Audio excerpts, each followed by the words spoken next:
이 시간에 우리 하나님의 말씀 받습니다. 오늘 우리들에게 주시는 하나님의 말씀은 마가복음 11장 1절로 10절 말씀입니다. 이 살아계신 하나님의 말씀을 제가 받들어 읽습니다.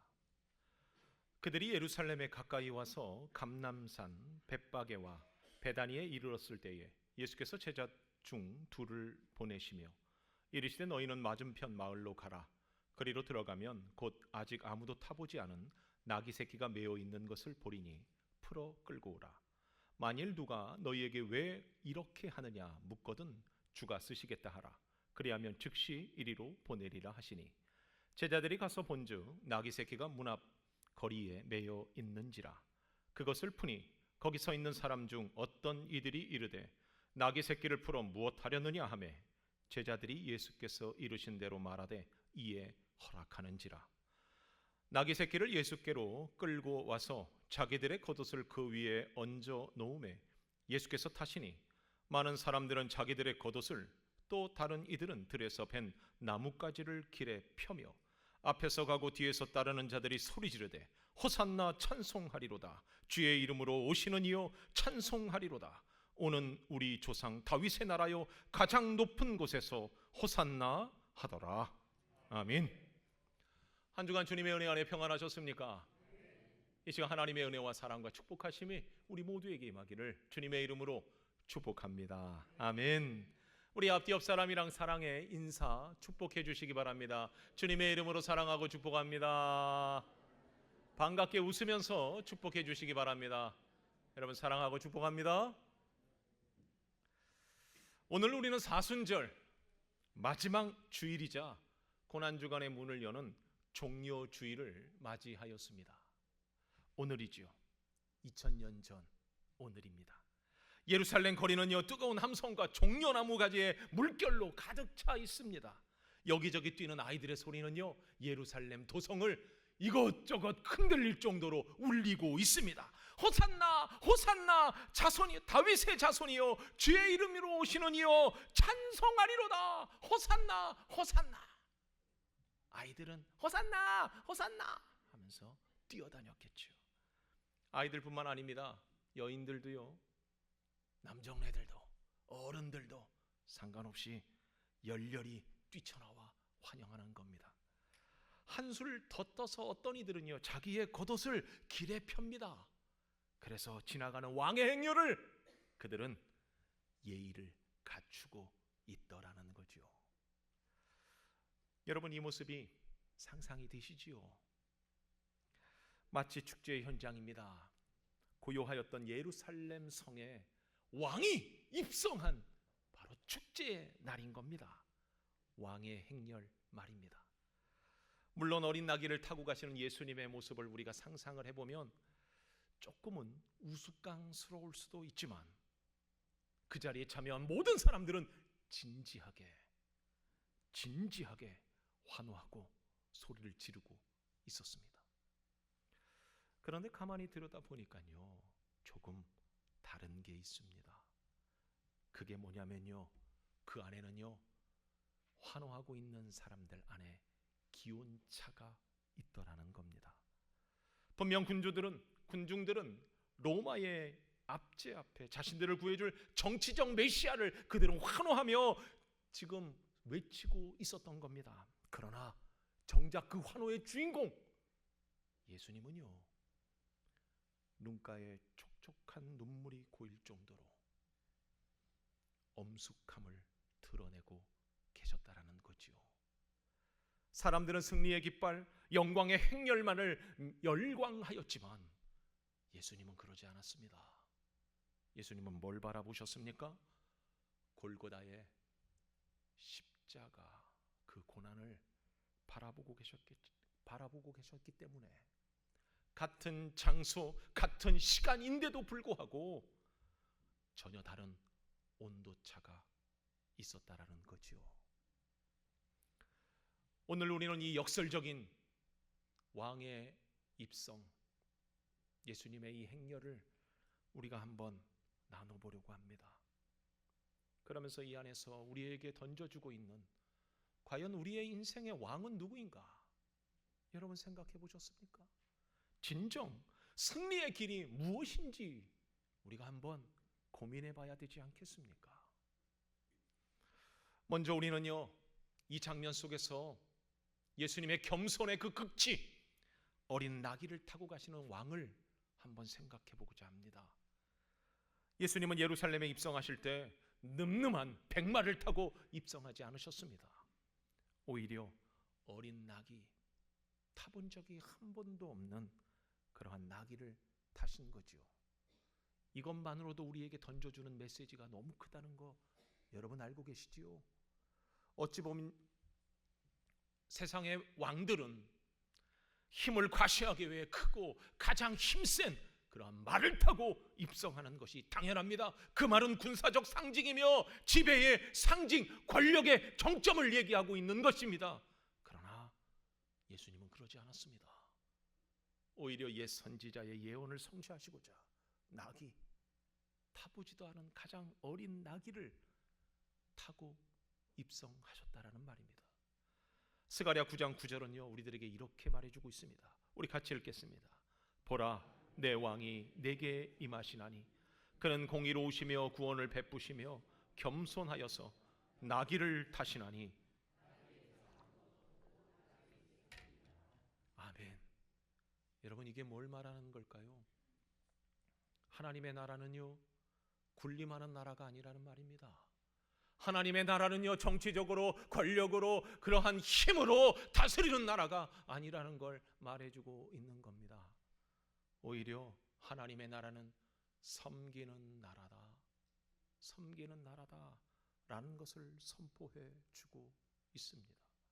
하나님의 나라는 칼과 창으로 세워진 나라가 아니라는 거지요. 오히려 하나님의 나라는요, 낮아짐, 절대적으로 희생함, 죽음으로 이루어진 나라가 하나님의 나라다라고 말해주고 있습니다. 여러분, 그렇습니다. 예수님은 이 땅에 오셔서요, 끝까지 죽기까지 섬기셨습니다. 그렇다고 예수님이요, 결코 힘이 없어서가 아닙니다. 예수님이요, 모든 것을 군림할 수 있었고 강력한 힘, 누구보다 부하였지만 예수님은 그 모든 것을 다 내려놓으시고 진정한 섬김을 우리들에게 보여주셨다라는 겁니다. 사랑하는 성도 여러분, 그렇다면 오늘 우리도 예수님을 따르고 있는 제자라면 다시 한번 나 자신을 돌아봐야 할 이유가 있습니다. 내가 예수님 쫓는다고, 제자라고 말하면서, 그리스도인이라고 말하면서, 저 천국을 소망한다고 말하면서 우리가 한 번쯤은 다시 생각해야 될 가장 중요한 게 뭐겠습니까? 과연 우리 마음의 보좌에 누가 앉아 있느냐라는 거지요.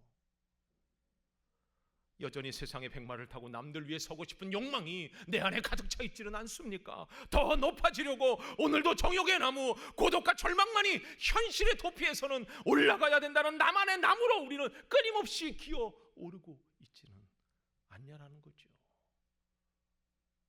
그러면서 나중에 내가 더 많이 누리고 내가 더 많이 가지면 많은 사람들이 나를 존경해 주겠지, 많은 사람들이 나를 울어봐 주며 나를 존귀히 여겨 주겠지라는 그러한 그 기대감으로 우리가 하루하루를 살아가고 있지는 않습니까?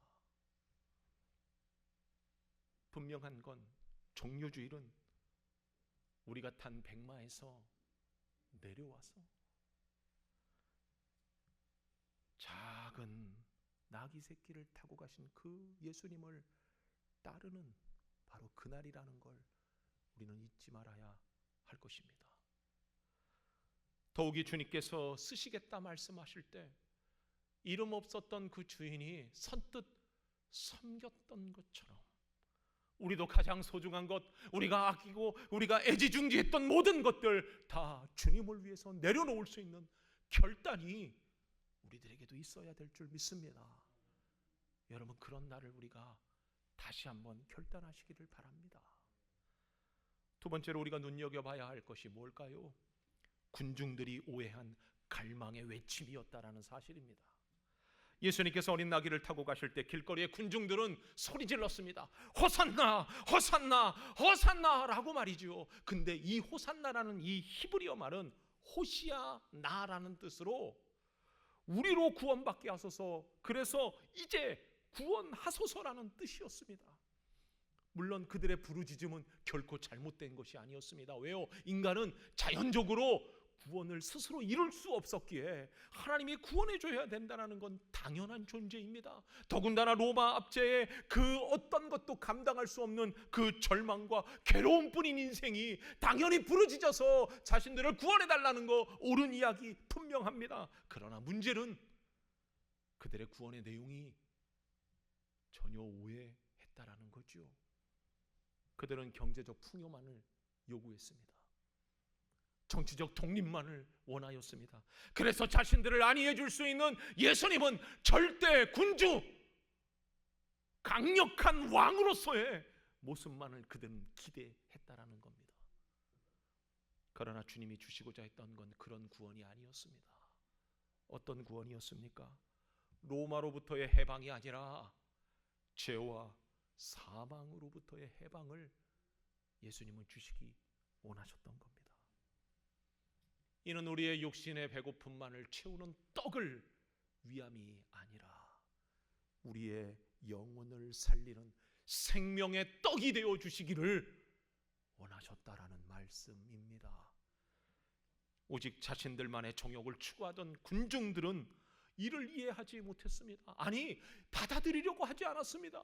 그래서 예수님을 향하여 그들이 호산나 다윗의 자손이여 우리를 구원하소서 하고 외쳤던 그 외침이 불과 며칠도 걸리지 않아 그들의 외침은 전혀 달라졌습니다. 뭐라고 외쳤습니까? 그를 십자가에 못 박아라, 못 박아라 라고 죄도 흠도 없던 예수님을 십자가에 못 박는 그러한 외침으로 바뀌어버렸다라는 겁니다. 왜 그랬을까요? 예수님은 결코 자신들의 욕망을 채워줄 도구가 아님을 알았기 때문입니다. 그렇다면 오늘 우리는 어떻습니까? 여러분 혹시나 주님, 내가 여태까지 바라고 소원했던 모든 것들이 다 이루어지기를 원합니다. 우리의 가정이 잘 되길 바라고, 우리의 자녀가 잘 되길 바라고, 우리의 직장이, 우리의 사업장이 번창하여서 부와 명예, 수많은 것들을 누리게 하여 주시옵소서 라고 여러분들 혹여나 기복적 호산나를 지금도 외치고 계시진 않으십니까? 물론 잘 되고 형통한 거, 이거 잘못된 거 아닙니다. 그러나 중요한 건 우선순위가 뒤바뀌면 결국 그것은 우상이 되고 말기 때문에 우리는 분명히 이 우선순위를 바로 해야 한다는 겁니다. 진정한 종료주일의 신앙은 내 뜻이 이루어지는 것이 아니라 종료주일의 신앙은 오직 나를 향한 하나님의 뜻이 이루어지는 순종, 바로 그 진실한 믿음에서부터 시작된다는 걸 우리는 2000년 전 돌변하였던 어리석은 군중들이 나 이어서는 안 됩니다. 외몰차게 외면하고 돌아섰던 제자들의 모습이 우리의 모습이어서는 결코 안 될 겁니다. 그럼에도 불구하고 묵묵히 십자가를 짊어지고 그 골고다를 오르셨던 그 예수님의 걸음, 죽음으로 모든 것을 순종하셨던 그 주님의 겸손한 섬김을 우리는 본받아야 할 것입니다. 사랑하는 성도 여러분, 우리는 이제 영적인 눈이 열려 십자가로 열은 새 길, 평화의 왕의 모습을 우리가 사모해야 합니다. 예수님이 예루살렘에 들어오신 이유, 목적은 단 한 가지셨습니다. 그게 뭐였습니까? 많은 사람들에게 환호를 받기 위해서였습니까? 많은 사람들이 열광하는 가운데 거기서 군림하려고 그곳에 오신 것입니까? 아닙니다. 예수님의 단 하나의 목적은 죽으시려고, 십자가에 달려 돌아가시려고 그곳에 오셨다라는 겁니다. 이것은 전 세계 어디에도 찾아볼 수 없는 위대한 역설이라는 걸 우리는 잊지 말아야 합니다. 왜요? 세상은 죽으면 패배라고 얘기합니다. 죽으면 실패라고 말합니다. 그러나 예수님은 죽어야 산다라고 말했고요, 죽어야 승리한다라고 말씀하셨습니다. 밀 하나가 땅에 떨어져 죽지 아니하면 결코 그 어떤 많은 열매를 맺을 수 없기에 예수님은 철저히 자신의 몸을 찢고 피를 흘리셔서 이 모든 것들을 죽음을 통하여 새 생명을 만들어 내셔서 평화의 도구가 되셨습니다. 누가복음 19장 38절은 주님의 그 입성을 이렇게 기록하고 있습니다. 하늘에는 평화요 가장 높은 곳에서는 영광이로다. 여러분, 이 평화는 갈등을 회피하고 쟁취해서 얻은 평화가 아니었습니다. 이 평화는 스스로 희생의 제물이 되어져서 낮아지시고 자기의 살을 찢으시고 피를 흘림을 통하여 진정한 피 묻은 평화를 이루어 내셨다라는 말입니다. 사신절 마지막 주간, 우리는 주님을 다시 한번 묵상하며 그 주님의 발자취를 따라야 할 것입니다. 주님은 비난받으셨으나 변명하지 않으셨습니다. 주님은 채찍에 맞으셨으나 그 채찍질하는 자들을 저주하지 않으셨습니다. 주님은 십자가를 지셨으나 포기하지 않았고 오히려 묵묵히 순종함으로 그 모든 구원을 이루어 내셨습니다. 사랑하는 성도 여러분, 우리는 이제 종려나무 가지를 흔들며 환호하는 그 한 사람인지 우리를 살펴보아야 합니다. 아니요, 나는요 묵묵히 나귀를 타고 죽음의 자리를 향해 나가시는 예수님의 진정한 제자, 그 이 길을 우리가 다시 한번 확인해 봐야 합니다. 종료주일은 축제의 끝이 아닙니다. 고난의 시작입니다. 이번 한 주간 특별히 우리는 특별 새벽 기도를 통해서 주님이 가셨던 그 십자가의 길, 우리도 따라가기를 소원합니다. 이제 우리는 내 안에 이기적인 욕망을 십자가에 못 박고 내 자아를 십자가 아래 내려놓으며 주님이 가셨던 그 길, 세상은 좁은 길이라 말하고 세상은 실패했던 길이라 말하고 세상은 희생하는 길이라 말하는 그 길, 그 생명의 길을 우리도 한 걸음 한 걸음 내딛기를 바랍니다. 주님, 제가 여기 있습니다. 저의 호산나가 나의 욕심을 채우는 비명이 아니라 주님을 향한 온전한 항복이 되게 하여 주시옵소서. 이번 고난주간 주님의 아픔에 동참하며 부활의 영광을 우리가 누릴 수 있도록 도와주옵소서. 이 고백이 우리 안에 외쳐지기를 소원합니다. 예루살렘의 환호성 뒤에 가려진 십자가의 고요한 승리가 우리 가슴 속에 새겨지는 거룩한 한 주간이 되기를 주님의 이름으로